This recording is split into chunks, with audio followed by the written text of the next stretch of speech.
It's nice to hear you say my name. I've waited all night long, even wrote a song for you.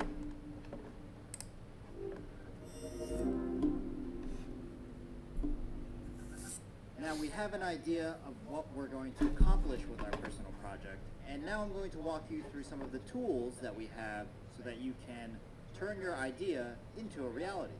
So I went over the example design document before of the project that I made myself that highlights all of the different aspects of my project.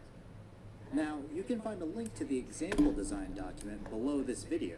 And now you can see in the design document that I downloaded, it has all of this different information that I can use to figure out what information I need to create my game. Different things like the perspective of my player control, user input, the goal of the game, special effects and animation, additional gameplay mechanics. So this design document is very helpful as we structure our game throughout this process. In fact, one of the best ways that we can use this design document, and especially the project concept section, is by using this to actually break down the different mechanics of other games that we play. So whether it's a game you play on your phone, or a game that you play on your console or computer, this can be a really great way that we can actually take a look at some other games that people have made, break down the ways that they've created their game to get an idea of how we actually want to create our game ourselves. It's particularly useful that this document enables us to break out the different aspects of player control, the basic gameplay, the sound and effects, the actual mechanics of our game, the user interface, and any other additional features that were added to a game afterwards. So the easiest way that we can use this document for right now is by taking a look at different examples. Let's take a look at this UFO game, for example. So, if we look at the player control, we have another top-down style game. LOL.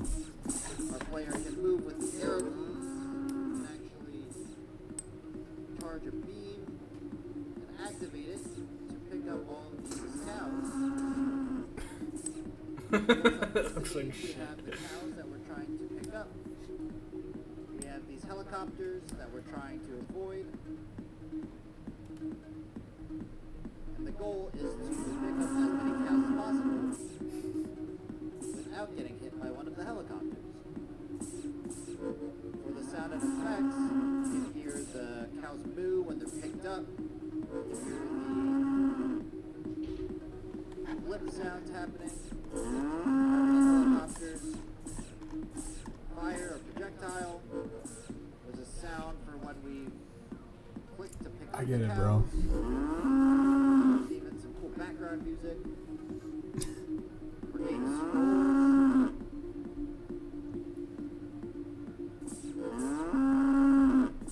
And then, as our game progresses, we're constantly trying to avoid all of these different helicopters to get the highest score.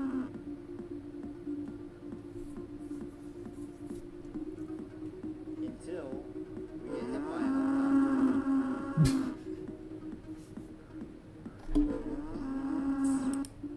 It tells us to recharge. Arrows and mouse clicks make the player move and interact with other objects in the game. During the game, cows and helicopters appear from the top of the screen, and the goal of the game is to pick up as many cows as possible to gain score while avoiding helicopters.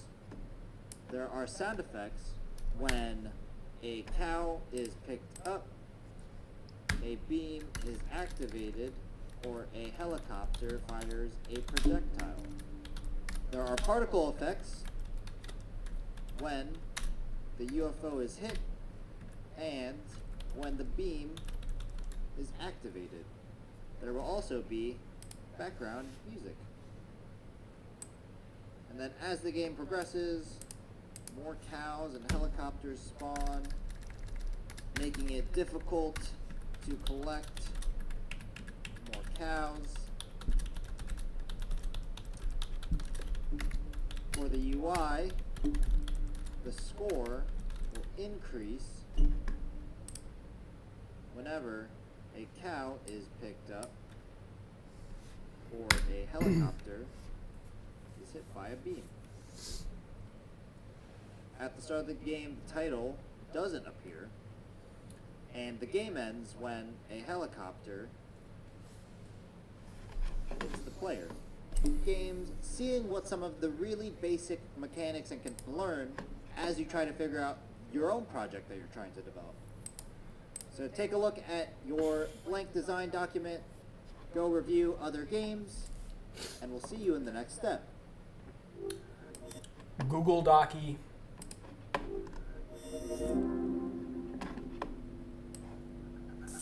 So we've taken a look at some examples that we can use to fill out our design document. So what you're going to do is in your project design document, make sure you fill out your name, fill it out with the basic concepts. Hopefully after doing those examples, you'll have a really good idea of the different ways that you can fill in all of these fields for the game that you want to make. Okay, buddy, I got it. Complete your product timeline.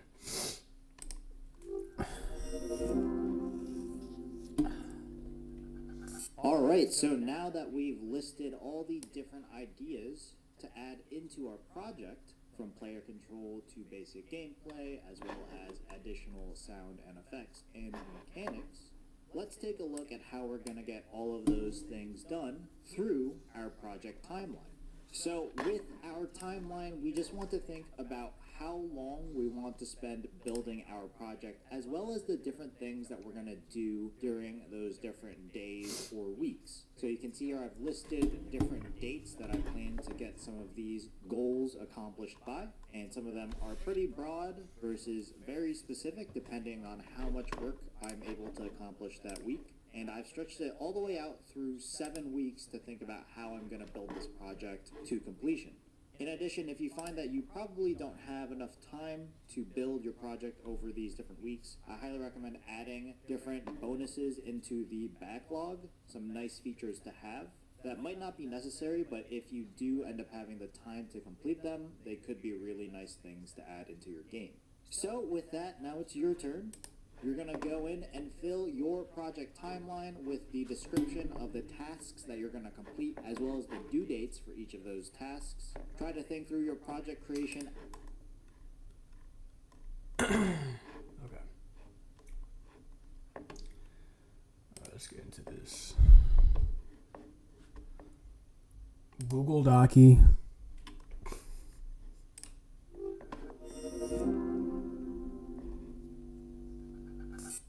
Congratulations! If you're watching this video, it means you've made it all the way through Unit 1 and are ready to take your skills to the next level.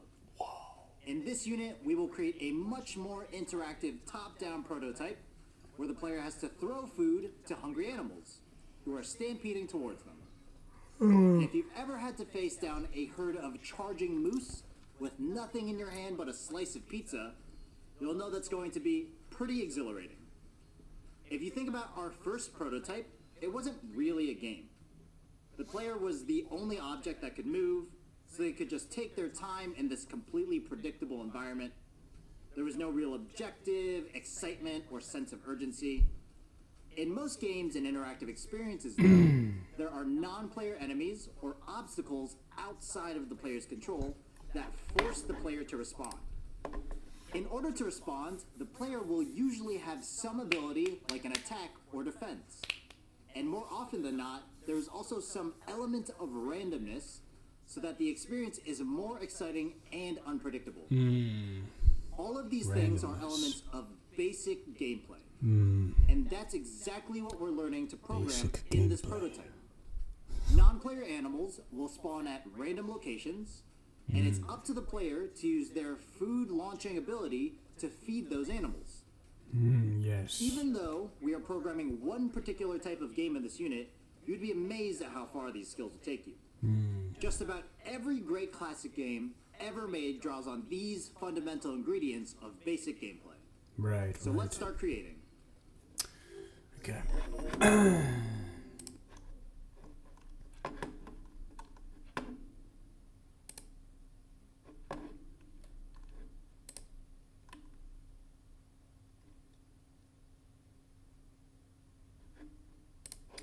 It's nice to hear my name. I've waited all night long. I hate all these bots, bro.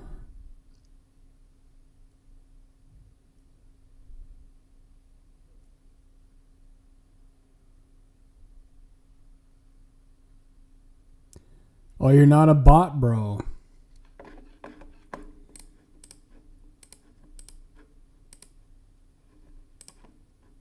How do I know that?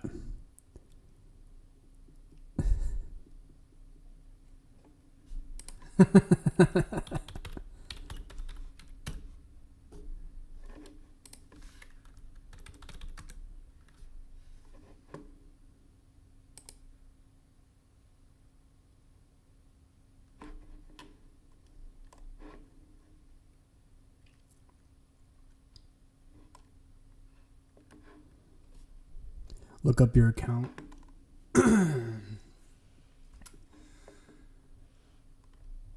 What the what are you gonna even what are you gonna try to clip my shit for? I don't understand you. For what? To whom and why?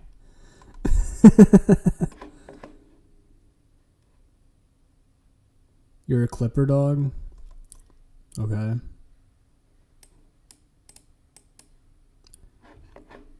What are you gonna clip though? That's the question. Cause my streams are mostly just me just sitting on my ass. So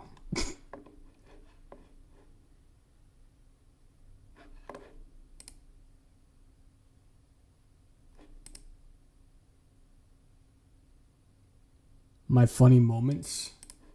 Family Guy funny moments.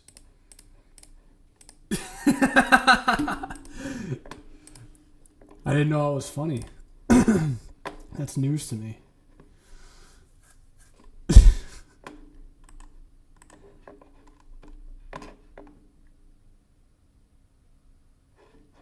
Big Comadre. You just followed me like a minute ago and you want to clip me? That's a little sus.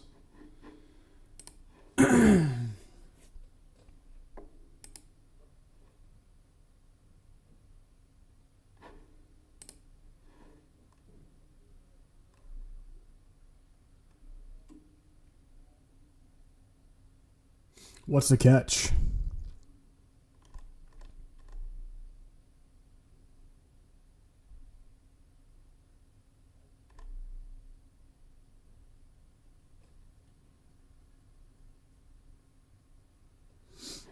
What's the catch? You have to pay you?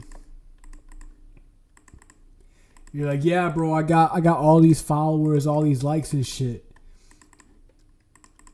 If you want me to clip you, you can pay me $50. And I got you, bro. You'll get so many followers, so many new followers and shit. Is that what you're going for?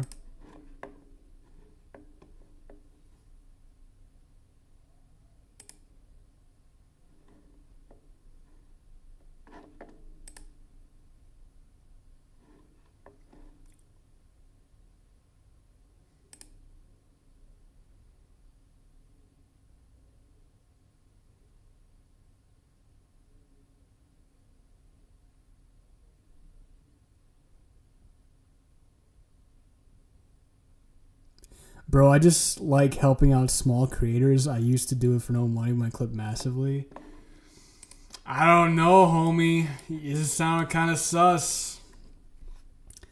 There's something amiss here. I don't trust like random. There's always a catch. You're like, what are you gaining from this? You literally just came to my stream 3 minutes ago talking about this. You haven't even watched my streams before, probably. So what's the gimmick?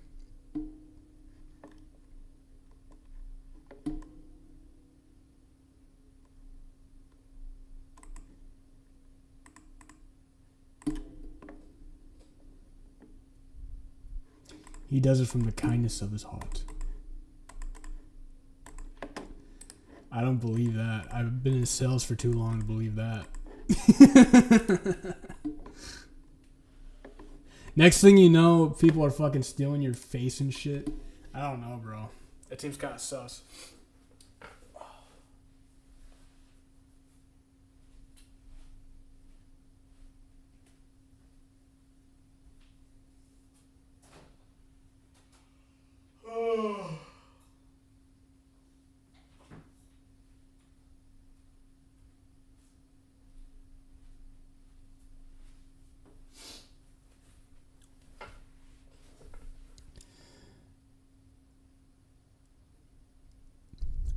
Never mind, bro. I was going to help you out for the free. Never mind then. I just did it for fun. But you realize how suspicious that sounds, right? You come into my stream, you haven't even been a follower before, and you just sort of like, hey, bro, I'll give you free marketing or advertising. That's a little off. I don't believe in that. I don't believe in free. I believe that it seems too sus for me. You know what I mean?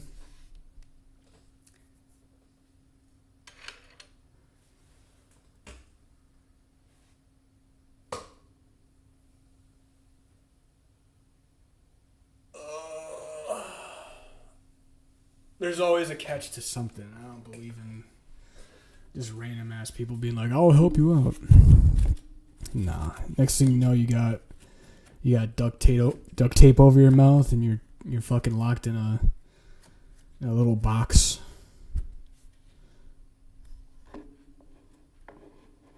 This is what's wrong in the world nowadays. This generation's cooked. What? The low trust? Yeah, we live in a low trust society, bro. What do you expect? You can't trust people, bro. You can't trust a random person to just come in here you've never met before and be like, hey, I'm going to help you out. I don't believe that shit. I do not believe that shit.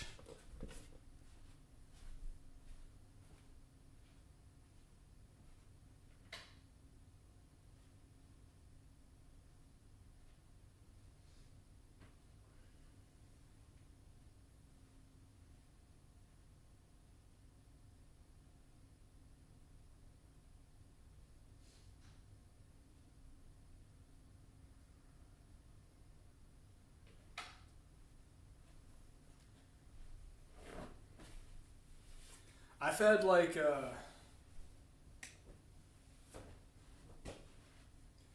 I've had people come and say that they're gonna help me and shit randomly.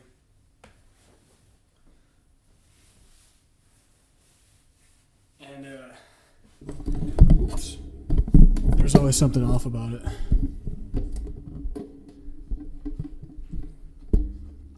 You could trust Clippy's Byras, but all good. I don't trust anyone, actually.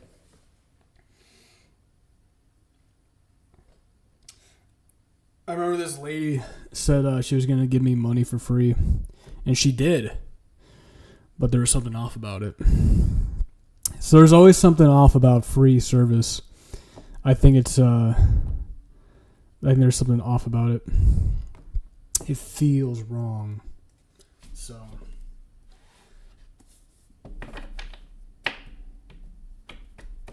next thing you know, my fucking face is being AI fucking generated and shit. I think I'll pass.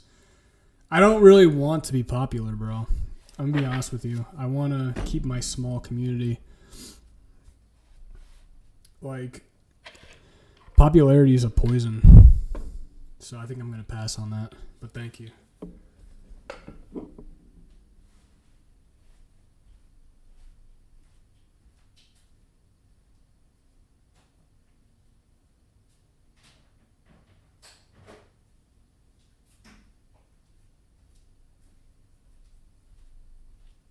Next thing you know, your fucking shit's like AI generated, and you're like, what the fuck is this? It's just like, oh yeah, bro, I don't know what happened. I guess your fucking face and body and voice are now part of an AI thing. I don't know how that happened.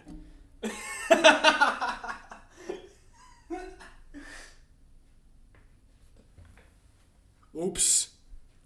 I didn't know what happened, bro.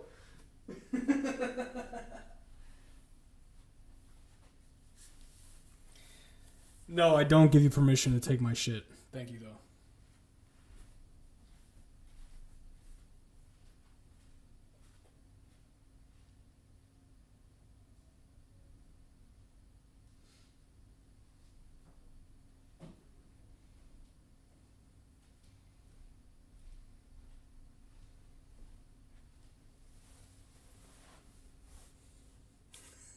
Now I gotta wear my mask.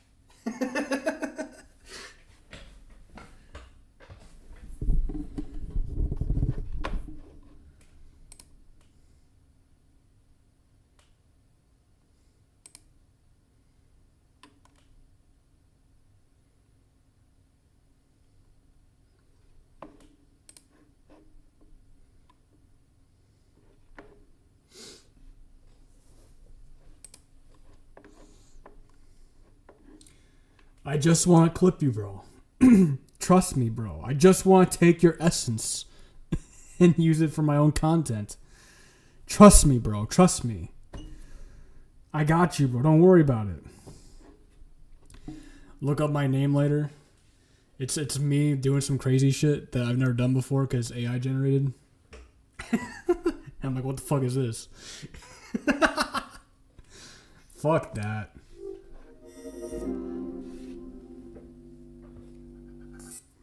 This prototype is all about feeding hungry animals.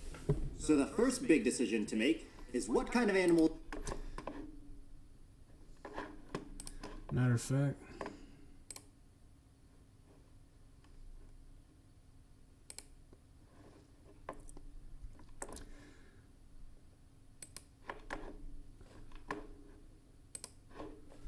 Banned. That guy was... I did not trust that guy. Fuck no. I banned the fuck out of that guy.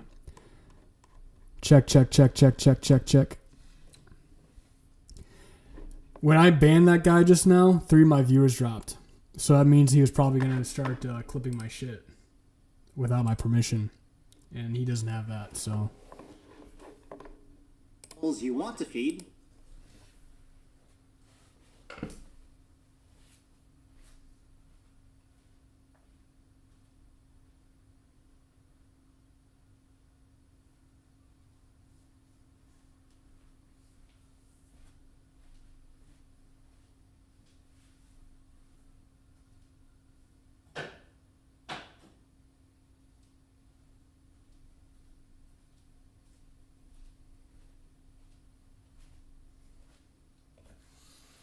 You must think Mama raised a fool.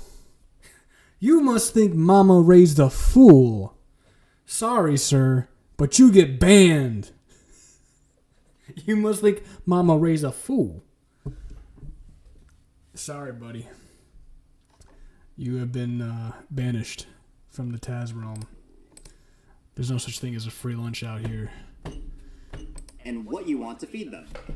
Do you want to feed an apple to a chicken? Do you want to feed a steak to a dog? Want to feed some pizza to a moose? All of that and more is possible. But if we want to be able to chase all of these animals to feed them, the player is going to need some basic movement. So by the end of this lesson, you'll have a player, some food, and some animals in the scene, with the ability to move the player left and right.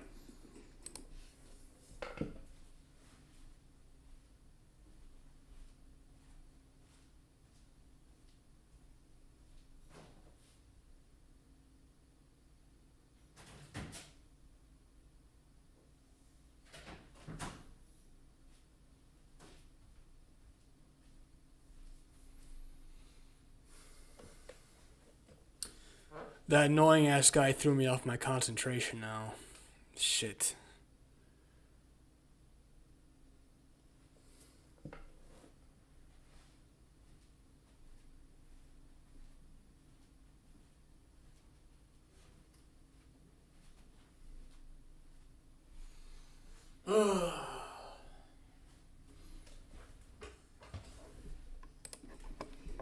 Moving the player left and right will be easy. we'll use the same technique we did in the driving simulator to move the car. Here's the twist though. Unlike that car, which we could drive off the edge, we don't want the player to be able to leave the edge of this screen. So to prevent this from happening, we'll use something called an if statement. An if statement is a pretty straightforward concept. If some condition is met, then do something. In our project, if the player's position is too far to the left, then we'll stop them. If the player's position is too far to the right, then we'll stop them there too. If statements are one of the most important tools for adding logic to your projects. So to make all that happen, I'll see you in Unity.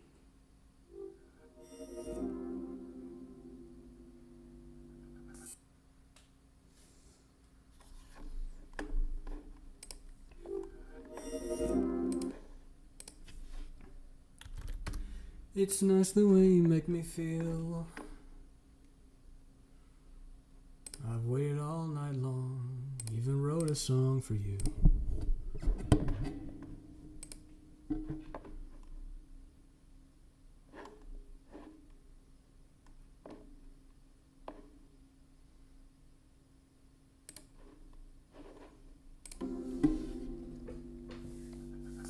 Alright, so we're going to get started with Prototype 2, and in order to get started, the first thing I'm going to have to do is make a new empty 3D project and import the Prototype 2 starter files. Now, rather than showing you how to do this step by step through the Unity Hub, since you already did this for Prototype 1, I'm just going to skip forward to the point where I've created the new project for Prototype 2 and the imported assets.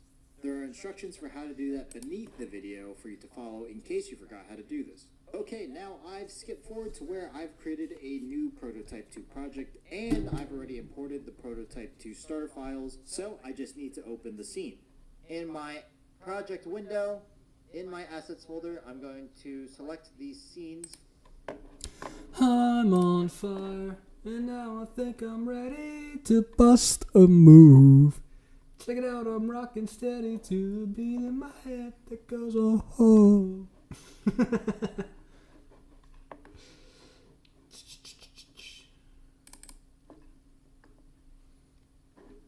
I did not mean to open that. That is not what I wanted to open. I wanted to open my Unity Hub. I'm on fire, and now I think I'm ready to bust the move. Check it out, I'm rocking steady. You know what I really liked about that dude's scam? Is that he asked me for permission first. I like when they ask you for permission to fuck you over. It's like some deal with the devil. They can't do anything to you unless you give them permission to. And I give you no permission. I tell you to fuck off. I don't do this for money. I don't do it for popularity. I do it because it's a hobby and I got nothing else better to do. You know you can't clip my shit. You can go fuck yourself though.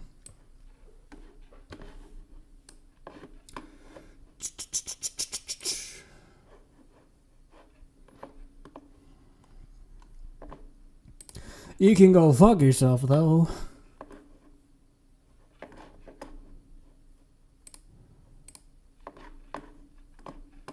As if I'd ever want someone clipping my shit that isn't like an avid follower of me and is a fan of me. Bye.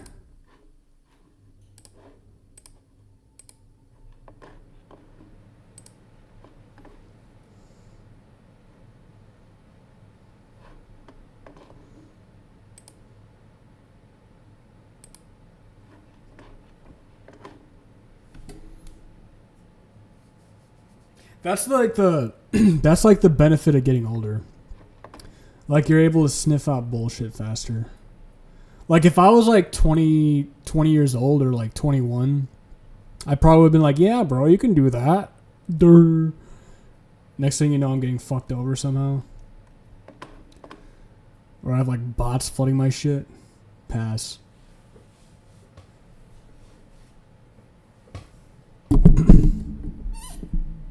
Folder and open it up by double clicking. I'm going to double click on Prototype 2. So this will show us the new scene that we have for our next project.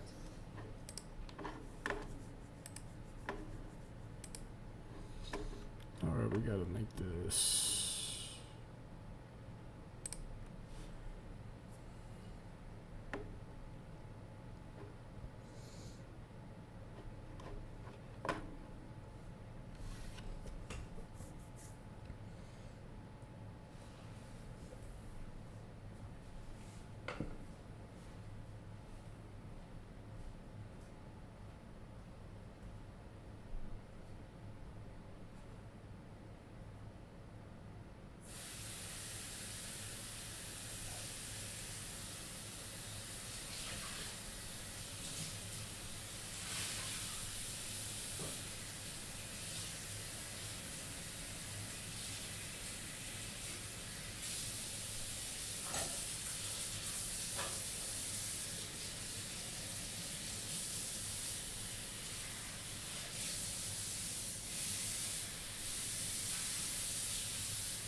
But none of that bullshit.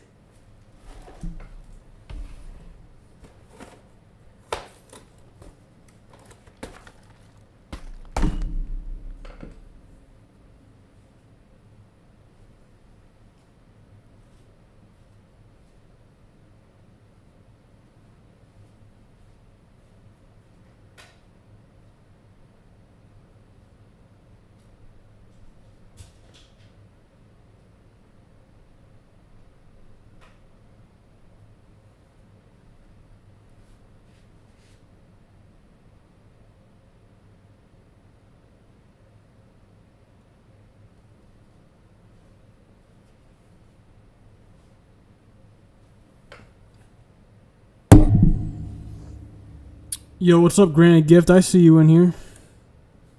What's good, my guy?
I'm going to right click on sample scene, delete,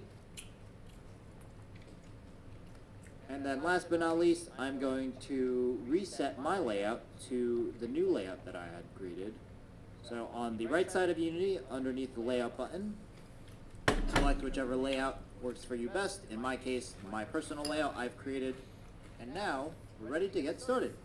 So what you're going to do is create a new 3D project through Unity Hub called Prototype 2, download and import the Prototype 2 starter files, and then open the Prototype 2 scene in your preferred layout. Now it's your turn. In my not least, I'm going to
Alright, so we're going to get started with Prototype 2, and in order to get started, the first thing I'm going to have to do is make a new empty 3D project and import the Prototype 2 starter files.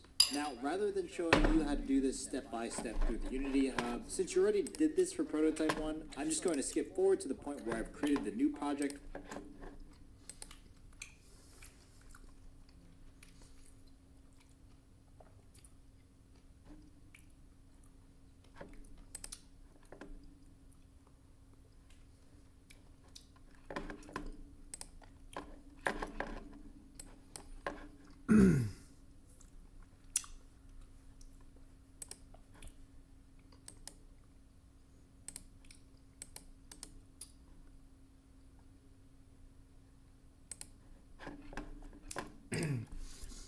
It's hard being a genius sometimes, you know what I mean?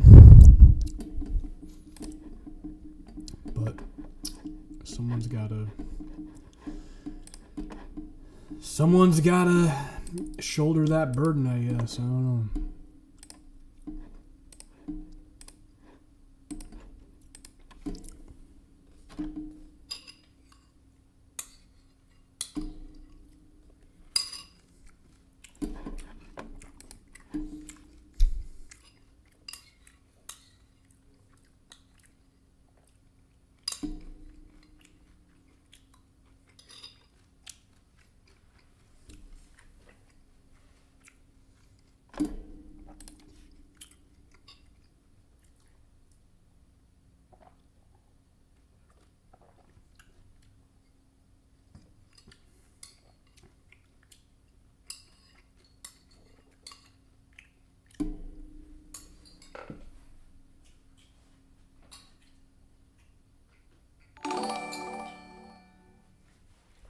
Oh shit.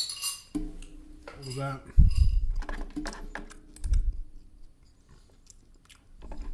Official Gambling Academy? Motherfucker said Official Gambling Academy.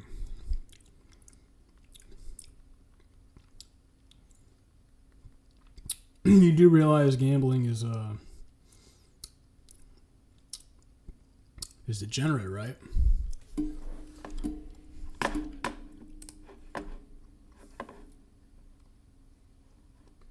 God, there's so many fucking bots out here now. This is kind of sad. Oh, that's on Kick. That's why.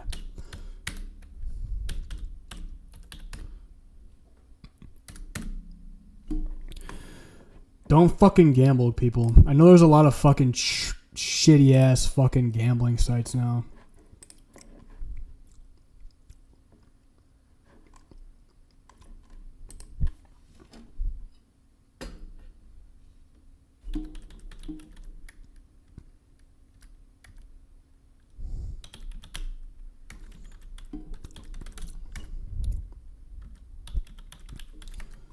I hope my generation becomes a generation to fucking tank that shit. Honestly.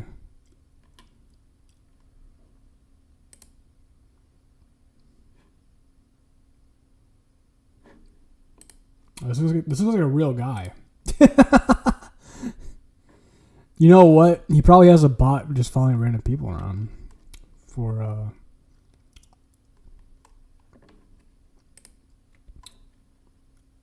Okay, I guess it's not a bot. Kind of a funny name though.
For Prototype 2 and the imported assets.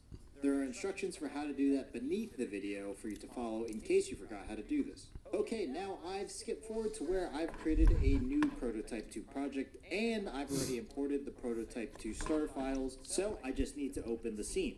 In my project window, in my assets folder, I'm going to select the scenes folder.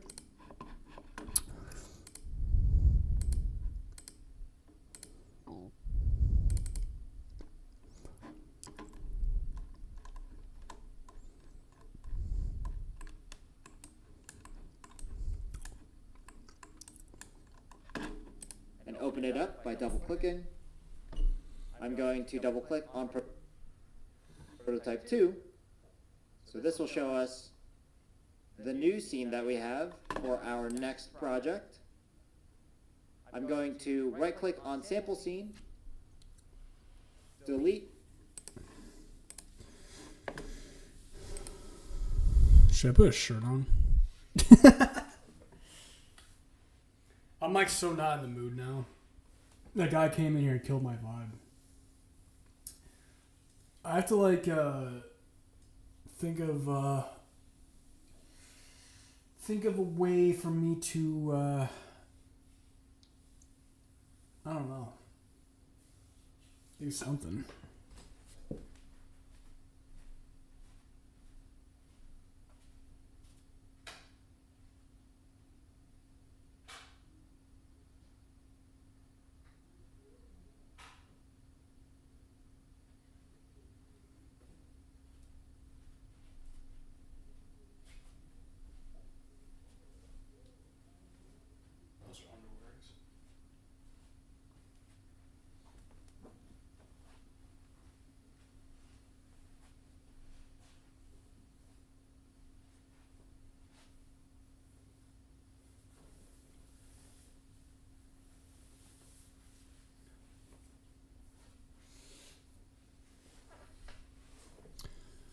Hello, streamer. I came across your channel. I see great potential.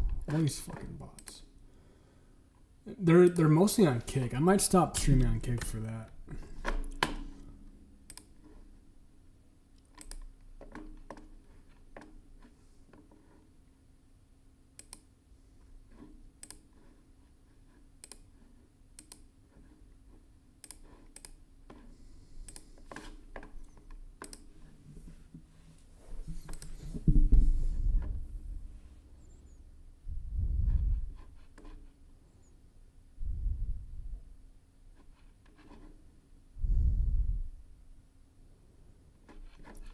Man.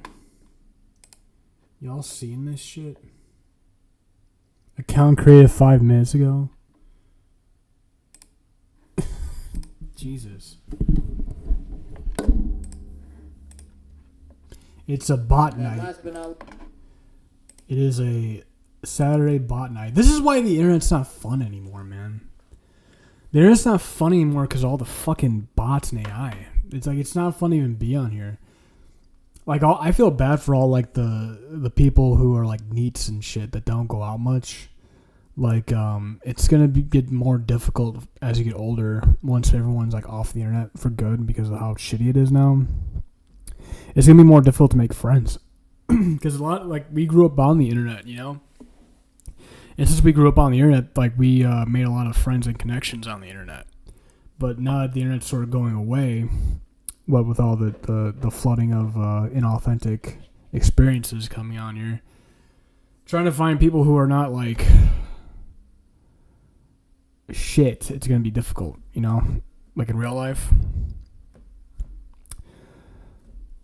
That's the next problem. I feel like it's going to be the big thing to come next. Imagine having the internet, it being like perfect, you know, like this little thing you can communicate with anyone across the world with, you can communicate information with, have all this information bigger than the size of the Library of Alexandria and a bigger form than any human being has ever been accustomed to in history.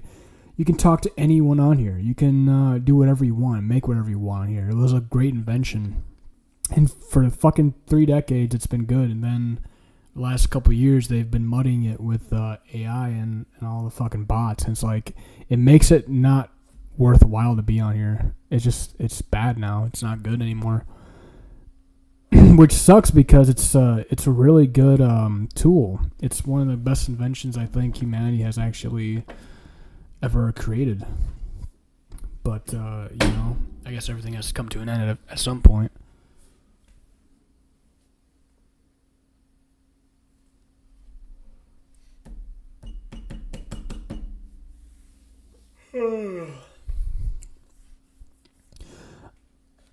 I just feel bad for a lot of dudes who kind of live most of their life on the internet and spend most of their time on it. Because when you go out into the real world, I mean, there's not a lot of third spaces anymore to go into. It's very hard to find those. And, you know, there's bars and clubs and shit, but, like, people don't even... Those are not fun. So, I don't know. Mink.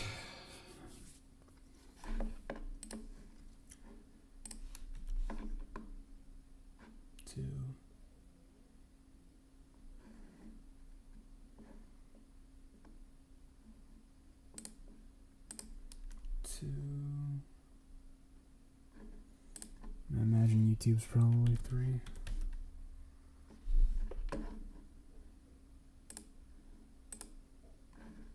One. That's 5.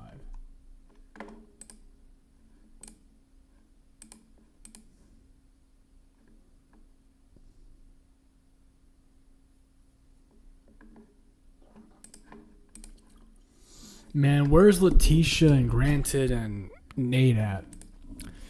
Where are those fuckers at? That's what I want to know. Letitia's probably sleeping. Nate, I don't think he realizes he's unbanned yet.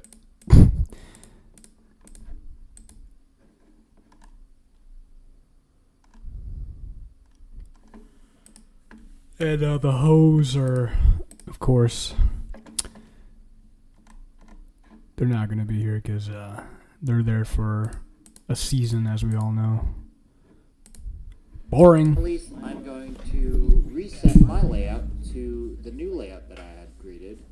So on the right side of Unity, underneath the layout button, select whichever layout works for you best. In my case, my personal layout I've created.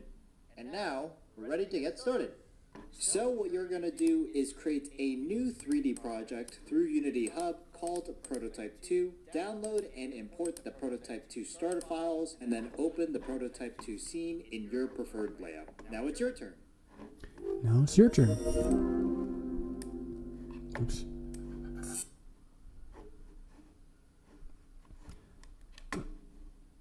What the fuck?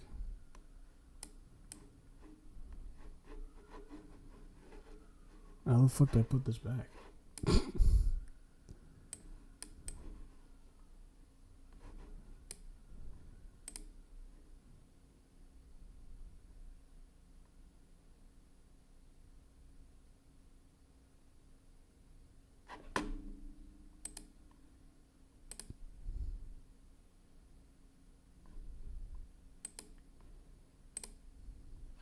Okay.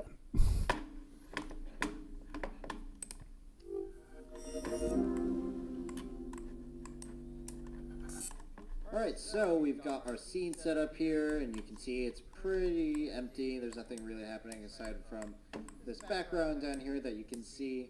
So we're actually going to change the perspective to be top down by just clicking the green arrow underneath Y in the top right of our scene view. We'll just zoom this out. We'll see if we can get a better position. There you go. That's pretty good. Now, what we're going to do is we're going to go in and add some things to the scene to just make it a little bit more alive. So, we're going to go into our course library here, and we're going to click on the down arrow so that we can expand all the different folders inside. And then if we click on the expand arrow next to humans, you can see we have all of these different options here. And if you want to get a preview of these characters, what we can actually do is on the bottom right of Unity, you can see this little tag down here that says Simple Farmer. So if we just drag this up, you can actually see that we can have a little preview of our character here. Nice. So I think I'm just going to go with this nice brown hat. So what we're going to do is we're going to left click drag directly into the hierarchy above it. So that way our characters spawned exactly at 0, 0, 0. It just makes things a lot easier. And now what we're going to do is we're going to go and drag in some animals. So if we expand the animals folder, we see we have a lot of different options. We have some dogs that we can choose from. We have farm animals, and we have forest animals. Now, the animals that we want to use really depend on what kind of scene we're working in here. So actually, if we collapse the animals, we can see that there's a materials folder down here at the bottom. And if we expand this, you can see that we actually have different options of different textures that we can have for the floor to make it a different art style on the bottom. So we can actually left click drag the material sand directly onto our scene over where we have our ground. And then if we let go, it'll actually save that as the texture. In our case, I'm just going to keep it as grass, so I'm just going to drag this back in. So we're back to grass. Cool. So since we have this grass scene, we're going to go into our animals folder and expand that. And we're going to drag in, let's say, I like one of these. I think this moose looks really good, so we'll drag it into our hierarchy. And then we'll grab one of these foxes. And then we'll grab one of these does, and we'll just drag it, drop it into our hierarchy. Cool, so now we have all of our animals. You can see if we just focus on it, they're all kind of clumped together, so we'll fix that in a bit.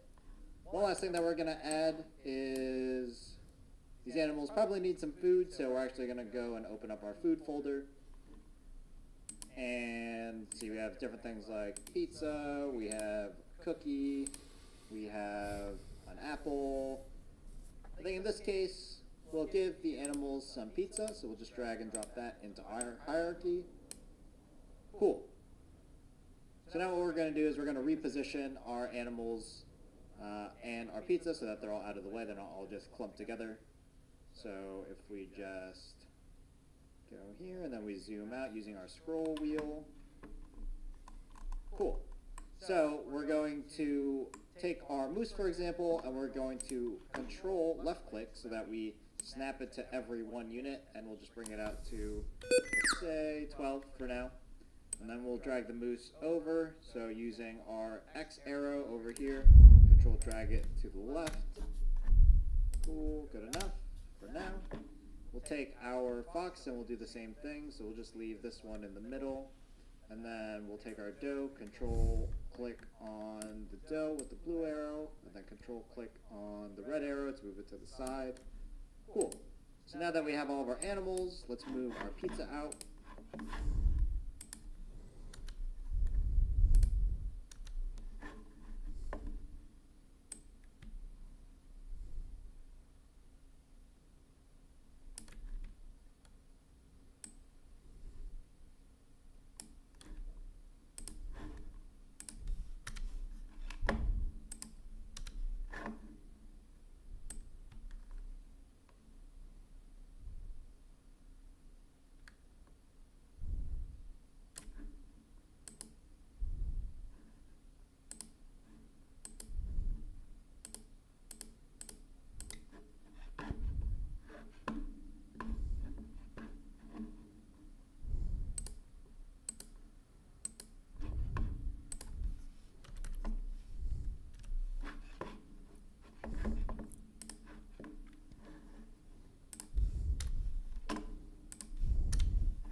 So the pizza's now in the middle, and it's a little small. As you can see, you can't actually see it that well in our game view, so we'll make this a little bit bigger, maybe something like twice the size. Let's see how that looks. Cool, looks a little bit better. I think that's good enough for now. So we scaled the food up, and you can also use the scale tool over in the top left corner if you want to change the values yourself. If you want to make it a little bit bigger or something like that. I'm just going to leave it back to 222 for now. And then last but not least, what we're going to do is we're just going to go to our character, and we're going to right click on the character, and we're going to rename the character to player. That way we know that this will be the character that the player is controlling. So, to recap, what we did was we added a player to the scene by dropping them in the hierarchy. We added in a couple of animals that we liked by dropping them into the hierarchy. We chose a texture that we liked for the background. We added some food, and then we just repositioned all of the animals and the food, and then made the food just a little bit larger, so that way it's easier to see. So now it's your turn.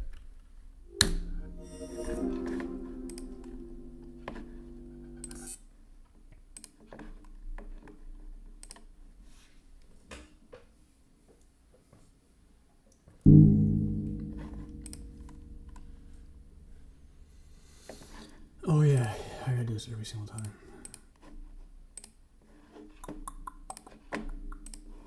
Project settings. Go to that.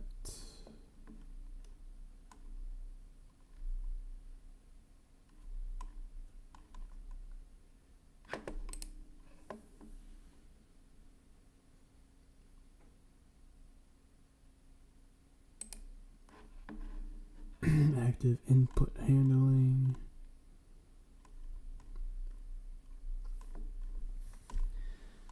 Dun, dun, dun, dun, dun, dun, dun, dun, dun, dun, dun, dun.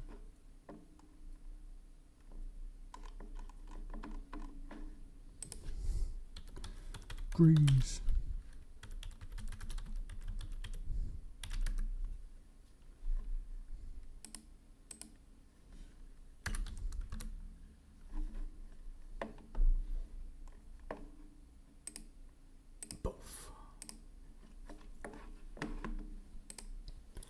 Burn, burn, burn, burn, burn,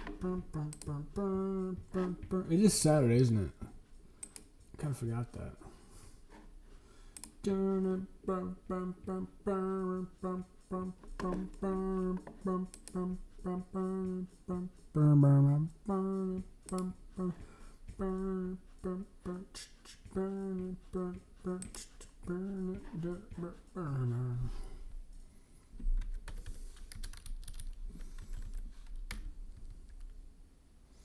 I know that with the content I spit.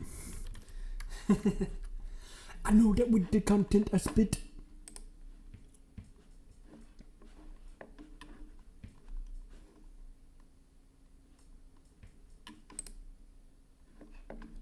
Able to build an app with your name on it just by thinking about it. I know that with the content I spit.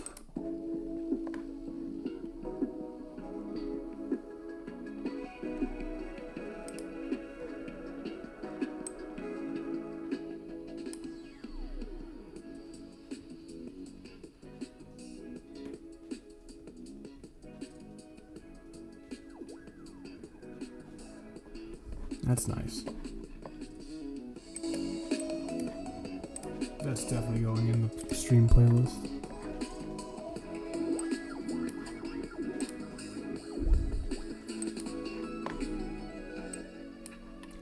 I know that with the content I spit.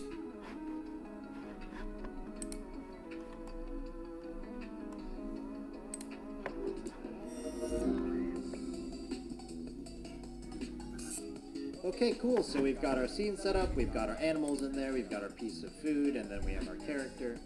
So now what we've got to do next is we want to make sure that we can make the player move left and right, and so we'll need to write some very familiar code to be able to do that. What we're going to do is we're going to right-click on our assets folder, we're going to create a new folder, and we're going to call this scripts. And if we press enter, now in our scripts folder we're going to right-click on that, and we're going to create a script. Now we're going to name this script player controller so that we can control our player with it. And now we're going to make sure to add this script as a component to our player object. So if we just click and drag and drop it onto player, and then if we click on player, we can just make sure that we have added our script. So that's perfect. So now what we're going to do is double click on player controller, and this will open up our IDE. And now what we're going to do is at the top of our class, we're going to create a new variable, and we're going to call it a public variable so that way we can just see what it does. We're going to make this a float so then we have some really precise values, and we're going to call this horizontal input. And now in our update function, what we're going to do is we're going to get our horizontal input, and then we're going to set this to be getting the value for our horizontal input. So if we use the input manager, we can get the axis, and the axis name that we want is horizontal. Now that we're getting our horizontal input, if we go into Unity, you can see that our horizontal input has been added to the player controller script. Now when we press play, you can watch as on the horizontal input, if I press the right arrow key, it goes all the way up to 1, and if I press the left arrow key, it goes down to -1.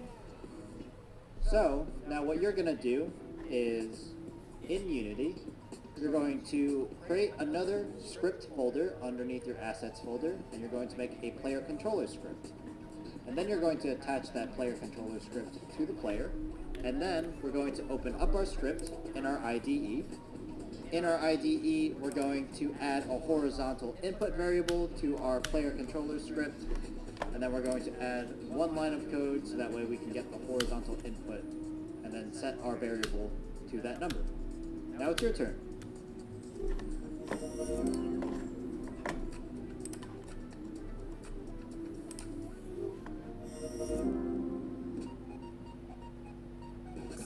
Alright, so we've added a way to get input whenever a player presses a key. Now, we actually need to use that input to be able to translate the player left and right. So what we're going to do is in our update method, we're going to get the transform of our object, and we're going to translate it. And in this case, what we're going to do is we're going to get the direction that we want to go. So we want the player to go left or right. So we'll get vector3 right. And then we'll multiply this by our horizontal input, so that way it knows to go positive or negative. And then we're going to just make sure that it updates over time and not every single frame. And then we're going to set it to a speed. So instead of just using a number, let's just use a variable because we might reuse this again anyways. We'll close this statement.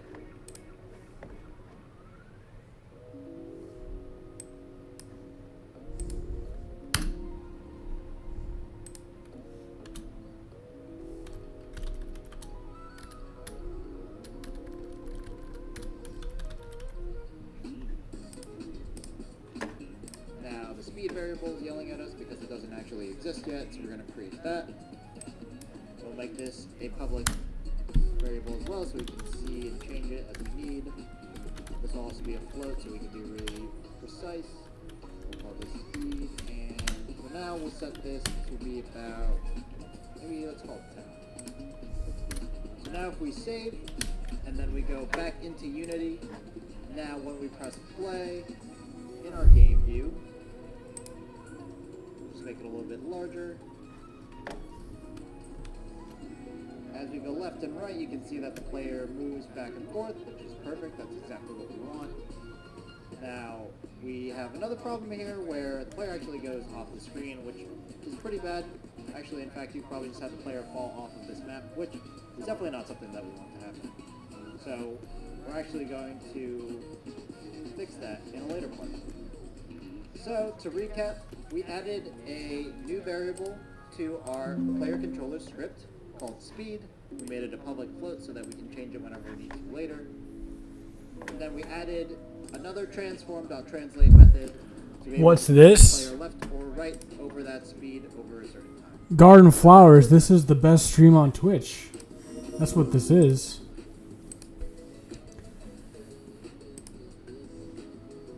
This is the greatest stream of all time. And you happen to stumble upon it. Good for you.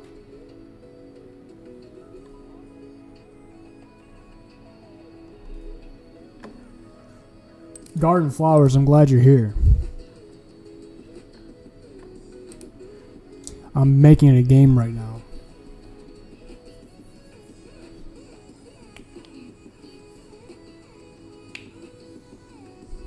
I'm building a game right now, is what I'm doing.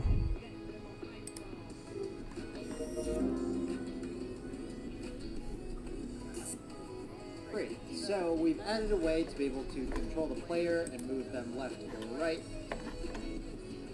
But we have another problem now where the player can actually go off of the screen that we can see. And in fact, if you see the scene view, the player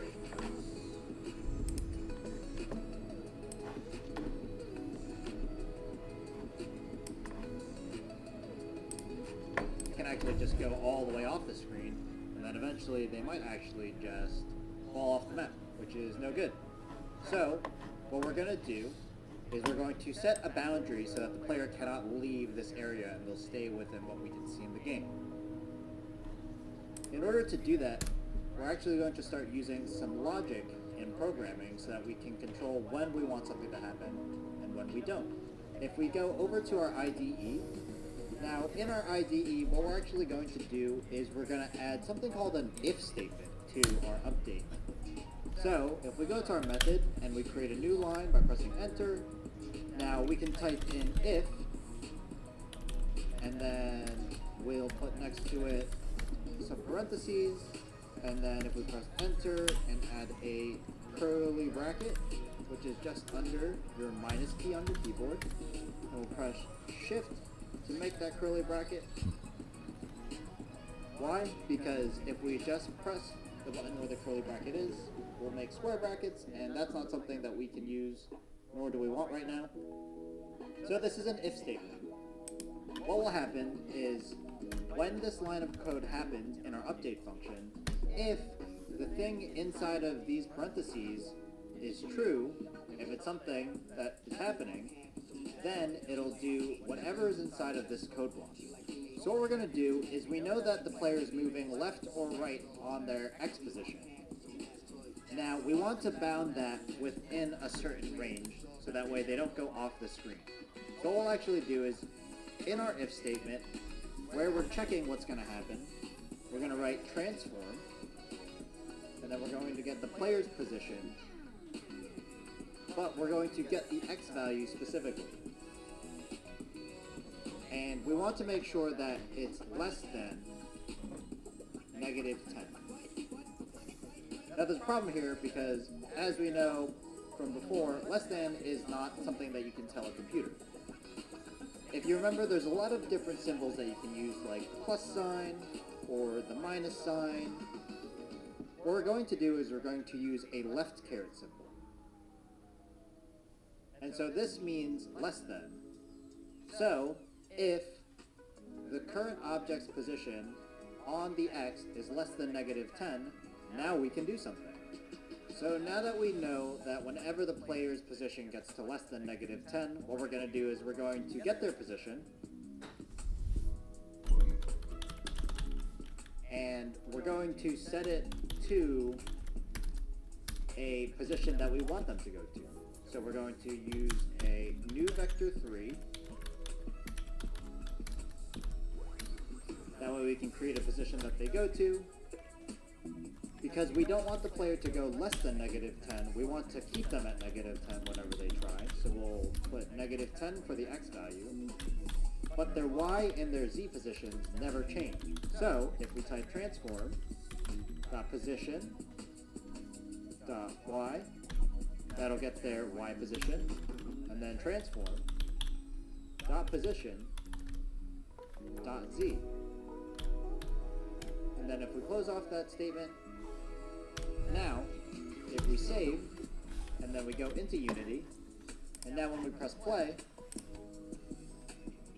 if we try to go to the left in the negative direction, when we hit 10, you can see that the player runs into this invisible wall and they can't move any further.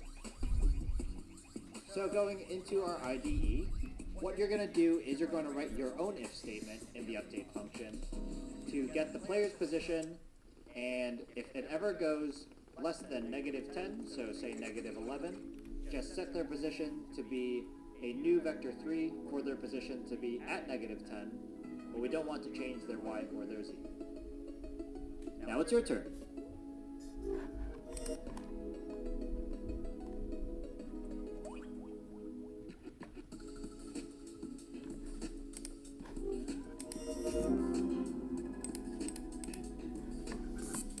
Great, so now we're able to make sure that the player never leaves the left side of the screen.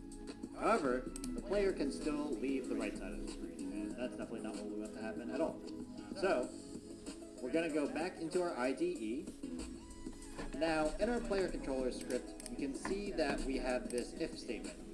And we're going to cheat a little bit, so we're actually just going to highlight all of this code, and we're going to copy it, and then we're going to make a new line, and we're going to paste it. Now, really what we're doing is, now we just want to make sure that it never goes greater than 10. So, in the effort of laziness, we're actually going to just set this to be greater than 10. And then we're going to change -10 to 10. So now, if we save this, in Unity, when we press play, if we go left, we stay in bounds. If we go right, we also stay in bounds. Now, that was a nice, easy way to be able to make sure our player stays in bounds.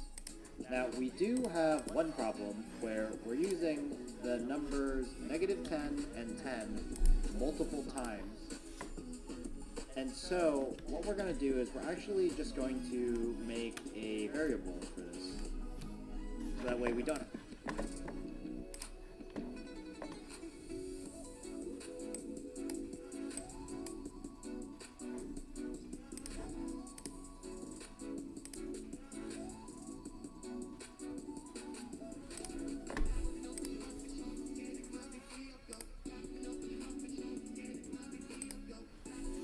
The fuck?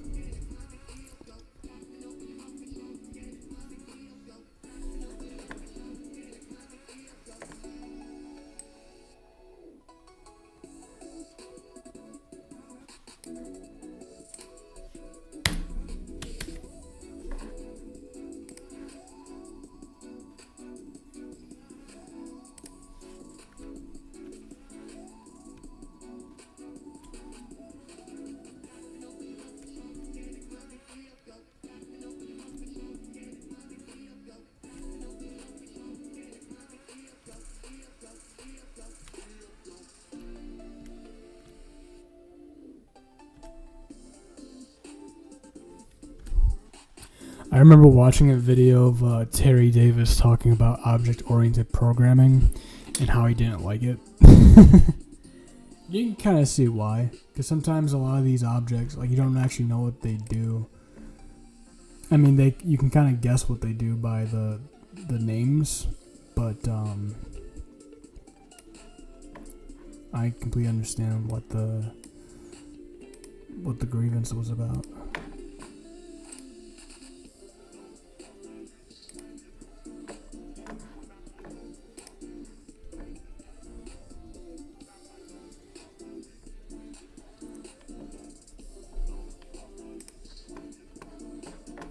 To keep rewriting these numbers anytime that we want to. So we're actually going to create a public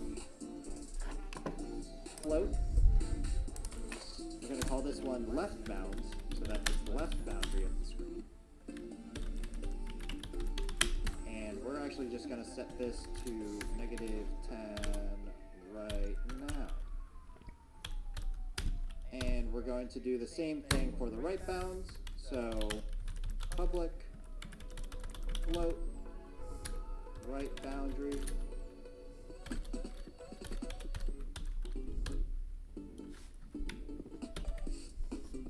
we're just going to leave these public for now just in case we need to change the numbers later. It was a little small, the area that the player could move, so maybe we'll fix that later. So we'll actually go and whoops, made a mistake, remove that minus sign. We want the right bounds to be the same as this number. So we're going to go to -10 and we'll just delete that and we'll just call this left boundary. And then this -10, the same thing. And then for 10, it'll be the right boundary. And with that, we've just moved the values around, but the interaction will still be the same. As the player goes to the left, it'll be stuck to -10. As the player goes to the right, it'll still be 10. However, there is one way that we can do this even better than what we have right now. So you can see that we actually have 10 and -10. And we can actually clean this up to be even better than what we have right now. So, in fact, if I remove left and right boundary, and I can create a float variable that we'll just call x range to be the range that the player can move within the x value. And we're actually just going to set this to be 10.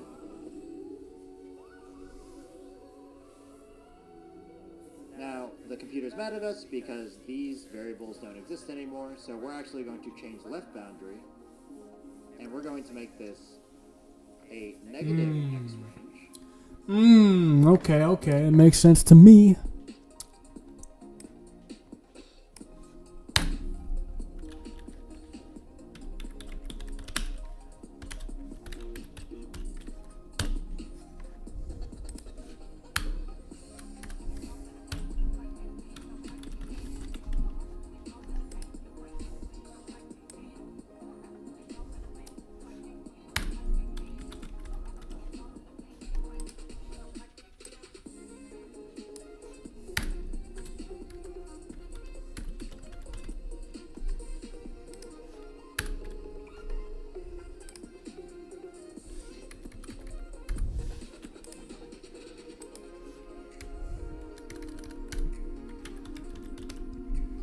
Which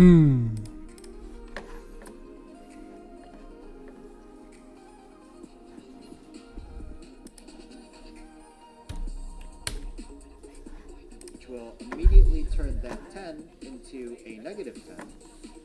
And then with our left boundary down here, do the same thing, negative x range. And our right boundary, we'll set this to x range. And the same thing down in our method. And now, with this magical math that we've done, we can actually go into Unity, and when we press play, as the player moves back and forth to the left, they're stuck in negative 10.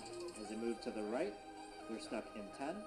And now we can just change this value to say, if we want this to be, let's just make this 15 for now. So, instead of changing two variables in our inspector, we only have to change one, our x range. So, it's your turn. Now what you're going to do is create your own x range variable, and you can set it to be whatever number that you want. And then you're going to change all the values in here so that they're negative x range, and then you're going to make sure that you create a boundary for the right side, the same as you did on the left side.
Alright, it's 9:10. Fuck, I gotta go to bed. I gotta take a fucking handful of melatonin and go to sleep. Because every time I've been having difficulty with this new sleep schedule, man. Like, I've been at this for like a month now, and I'm still not used to sleeping early. So I gotta make sure I do that right now. So I gotta go to bed. I'm gonna be back on tomorrow, guys. Good night for now. Appreciate you for joining. And we'll be back on tomorrow. I might take the day off on Monday, because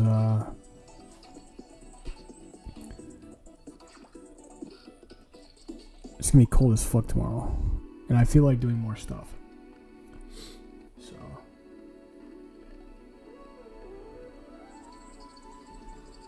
let me see. Look at my blisters from working out.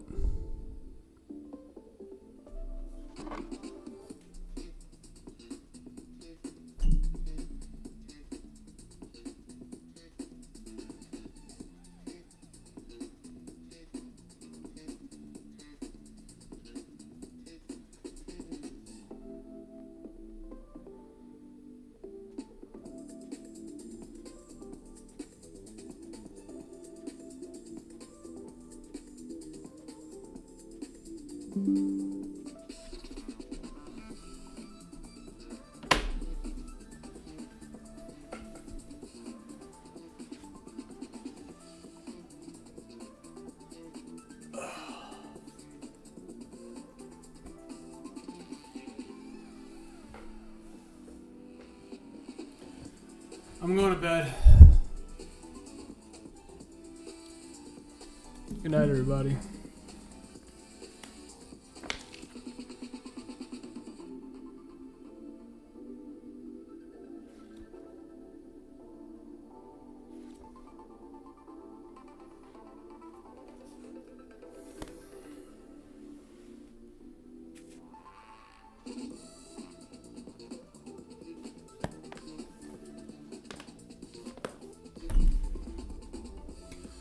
Good night, everybody.